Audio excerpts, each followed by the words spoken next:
Bill Geary, co-founder, partner, Flair Capital Partners. Awesome. Welcome. You got that right. Oh, it's easy. Welcome to Juicing with Gary. Really nice to be here. I really appreciate the chance to be with you, Gary. Well, Thanks a lot. Thanks for having me. Thank you, and this is a real honor. So first, we're going to have some juice. I don't like juice, though. You don't like juice? Well, I like oranges. Well, perfect, because today, the special juice is going to be made of orange. Fantastic. Now, what you don't know is I make these juices for every one of my guests, specific. So this was made for you. Fantastic. And you know what I'm going to call this one? Because you pointed out the orange? I don't know. I call it the Orange Blossom Special.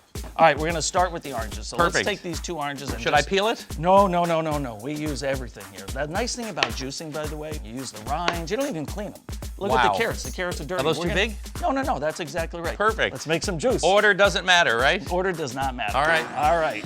We'll leave it up to you, buddy. Look at that. See, it takes it literally everything out of it. It's in there. And all you're getting, look down here. All you're gonna see is the juice. You smell that? Smell it? Fantastic. Right?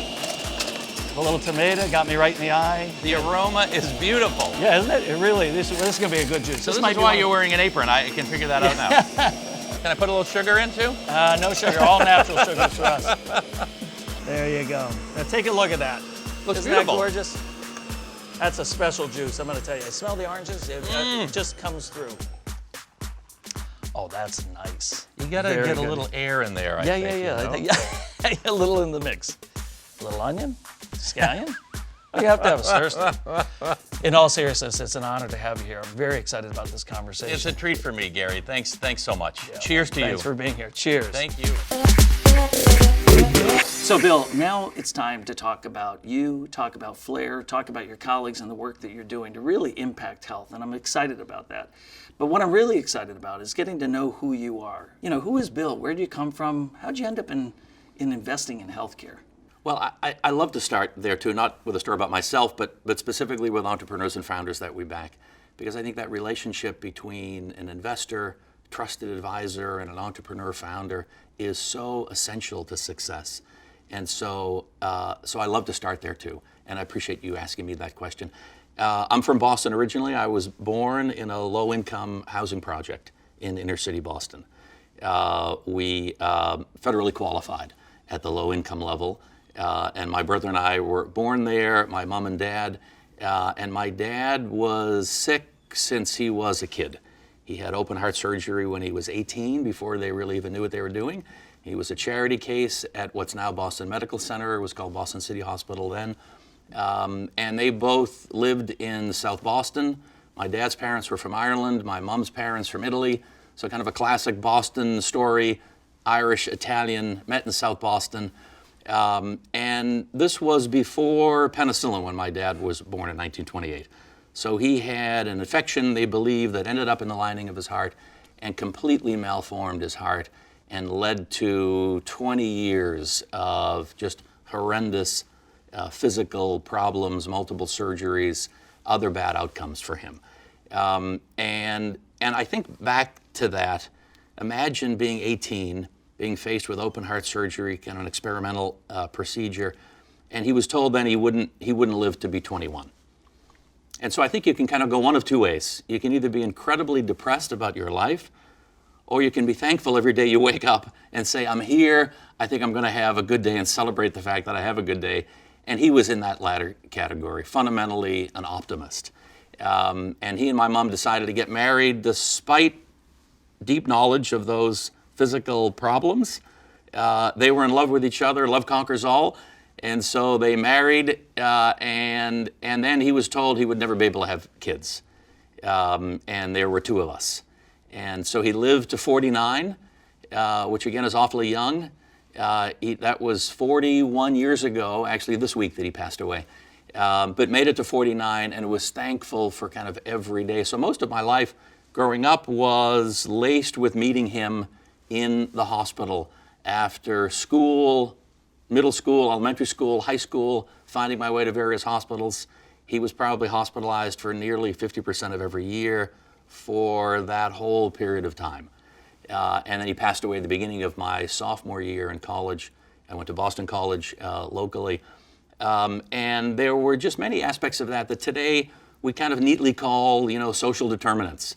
But it wasn't so neat, I think, then when we were advocating for, and I was advocating for my dad, there was no surgeon that I wouldn't get to see. There was no physician that would stop me from going into the ICU. There was no conversation that I couldn't have or wouldn't want to have. And of course, we couldn't afford to pay for any of that, never mind like to pay for parking. When parking charges started to be implemented at the local hospitals where he was, and he pretty much was in most of those hospitals over the course of his life. But he was incredibly optimistic about his ability to contribute to the world, and it was hard for him during those periods to find employment, as you can well imagine. So he worked for the equivalent of Catholic Charities. It was an organization called Society of St. Vincent de Paul, and they were like Goodwill Industries. So they collected clothing and used furniture. They sold some of it. They gave most of it away. And so he would bring me into that store. It was in Boston on most Saturdays as a kid growing up, when he was there, when he otherwise wasn't in the hospital. He would bring me into that store, and at noon on Saturday, people would line up at the back of the store looking for donations of clothing, donations of furniture to the extent that they had a home, and we would try and help them in every way we possibly could.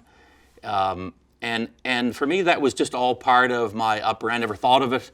It didn't seem unusual to me. I didn't really want to talk about it with others who asked, but it just didn't. It was just all part of who we were.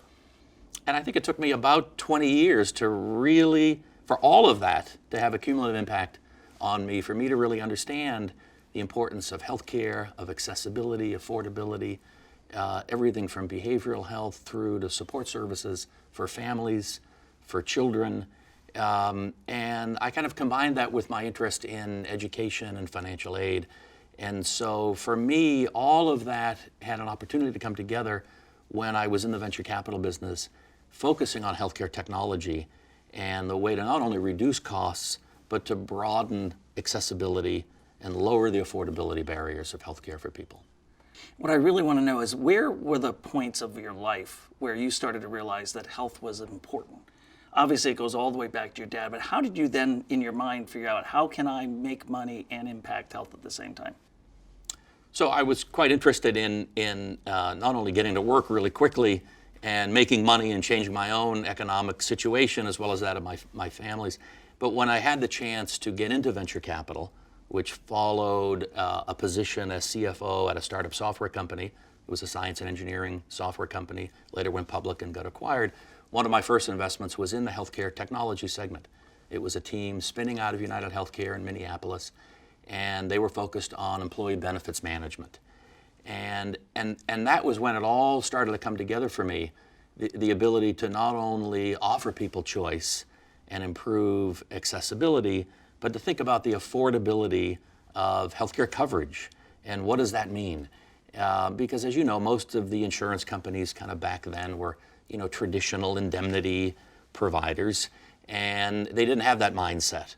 And so I thought it was an opportunity to kind of bring together my interests as well as a big market need in healthcare. And for me, the technology is focused on lowering costs, on transforming the industry, on fundamentally improving the business of healthcare, and that's what I've gravitated toward.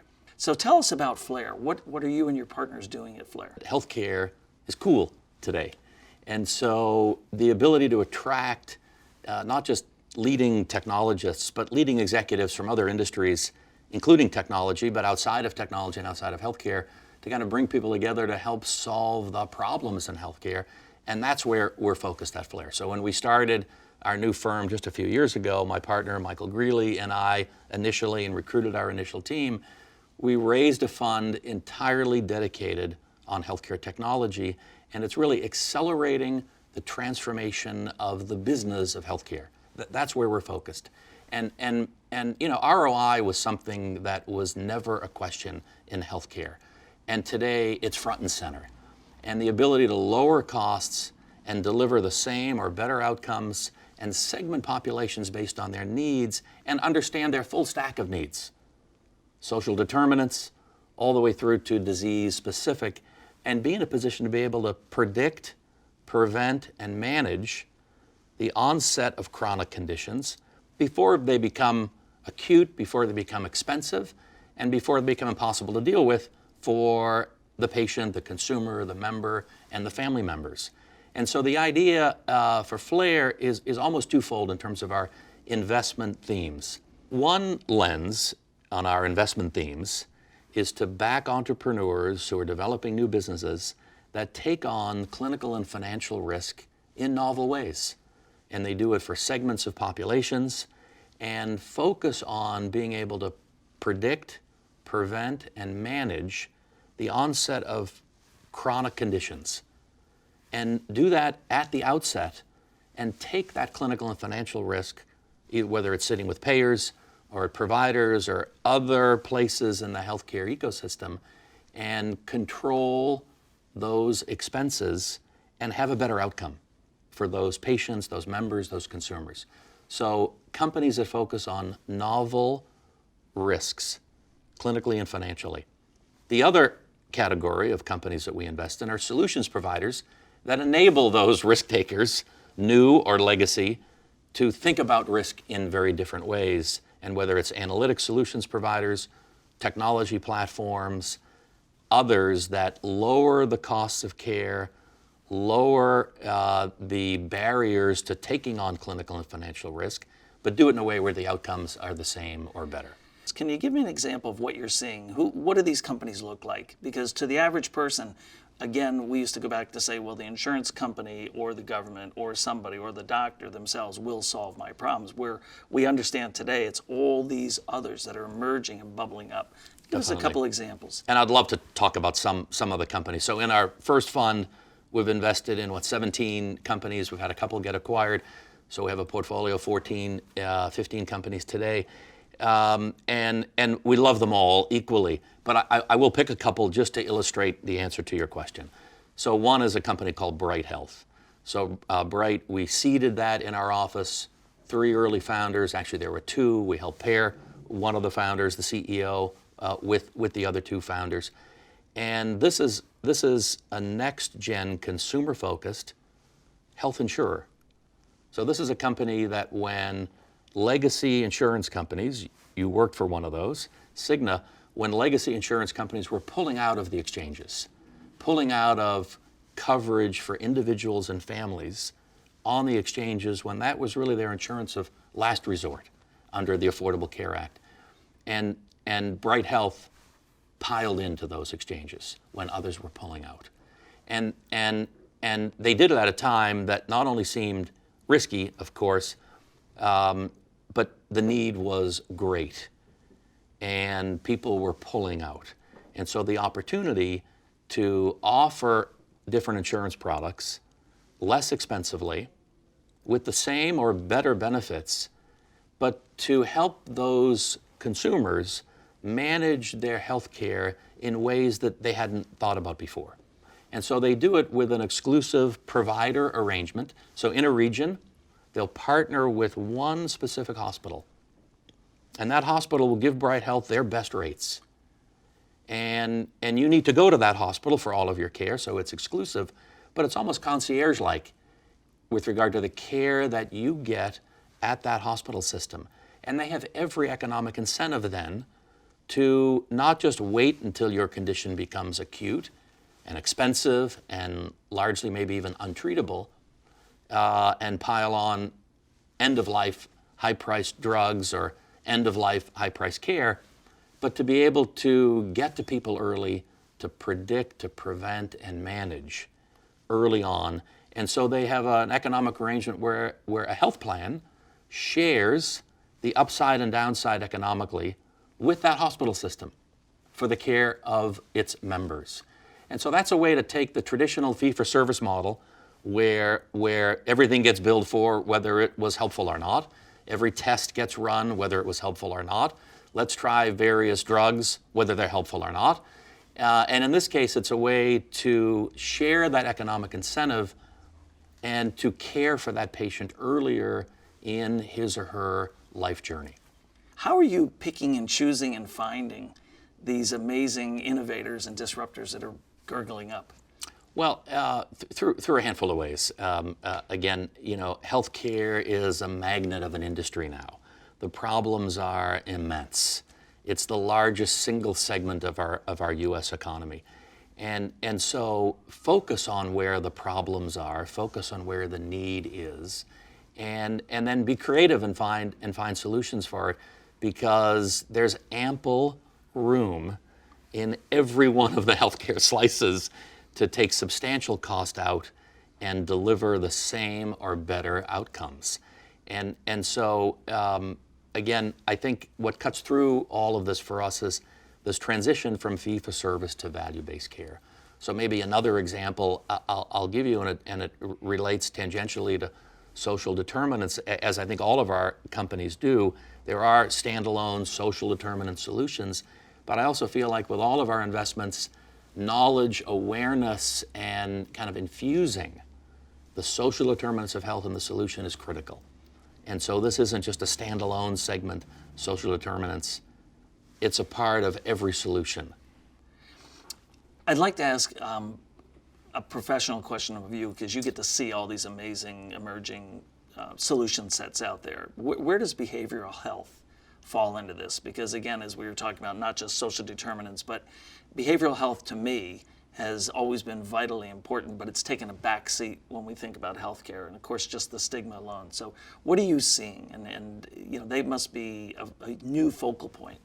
So think of it as a comorbidity, because that's really what behavioral health is. It's a condition that exaggerates other conditions.